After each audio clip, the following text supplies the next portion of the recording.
আসসালামু আলাইকুম ওয়া রাহমাতুল্লাহ। নাহমাদুহু ওয়া নুসাল্লি আলা রাসূলিহিল কারীম হামিদা ওয়া মুসাল্লি ওয়া মুসাল্লিমা ওয়া বা'দ। আম্মা বা'দু ফাআউযু বিল্লাহি মিনাশ শাইতানির রাজীম। বিসমিল্লাহির রহমানির রহিম। যহরাল ফাসাদু ফিল বাররি ওয়াল বাহরি বিমা কাসাবাত আইদিন নাস। সম্মানিত দর্শক ও শ্রোতা, আজকের আলোচনার বিষয় অতিবৃষ্টি কোরআনে বর্ণিত সেই আযাবেরই পূর্ব সংকেত কিনা।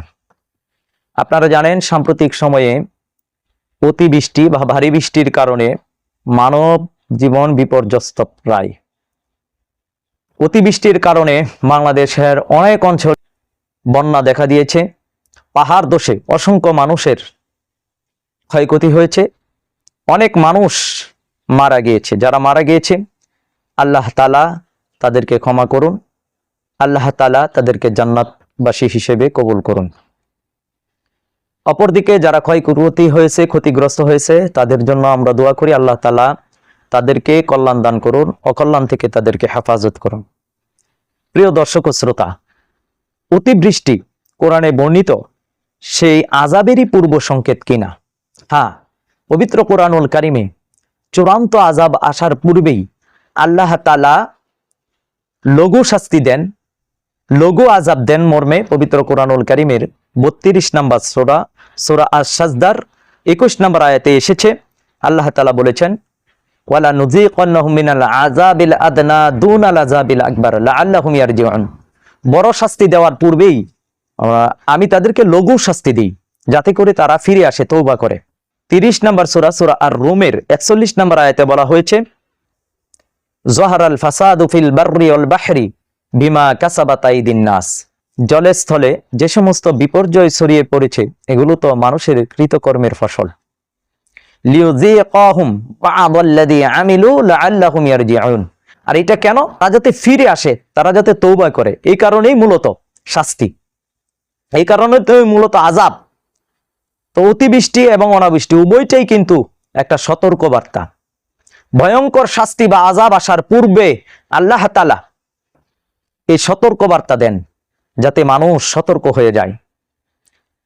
প্রাকৃতিক কারণ তো রয়েছেই, মানব সৃষ্ট কারণেও কিন্তু এই প্রাকৃতিক দুর্যোগগুলো হয়। যেমন এল নিনোর মতন প্রাকৃতিক যে বিপর্যয়, প্রাকৃতিক কারণ।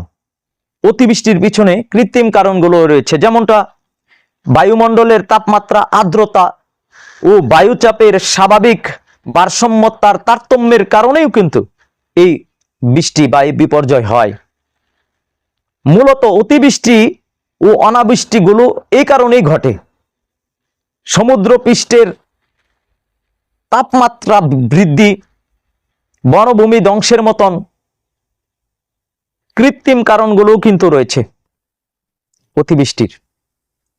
সবগুলো কিন্তু জমিনের মধ্যে বাড়াবাড়ি, যেগুলোই দেখি আমরা, প্রত্যেকটার পিছনে এসেছে মানুষের সীমা লঙ্ঘন, মানুষের কৃতকর্মের ফসল।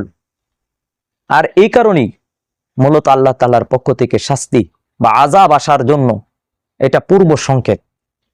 তওবা করার জন্য আল্লাহ তাআলা মানুষকে এই অতিবৃষ্টি এবং অনাবৃষ্টি দিয়ে সংকেত দেন।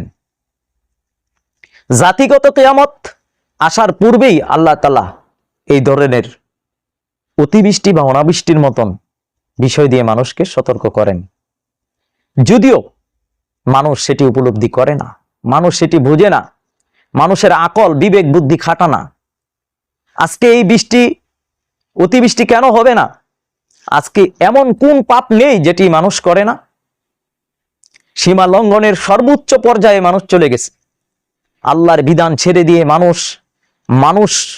মানব সৃষ্ট মানব রচিত বিধান দিয়ে রাষ্ট্র পরিচালনা করছে। এটা তো সরাসরি আল্লাহর সাথে বিদ্রোহ। সুদ, ঘুষ, জেনা, ব্যভিচার, প্রত্যেকটি সেক্টরে যেভাবে সীমা লঙ্ঘন বেড়ে গেছে, আল্লাহ তাআলার সাথে শিরক করা হচ্ছে প্রকাশ্যভাবে, রাষ্ট্রীয় পৃষ্ঠপোষকতায়।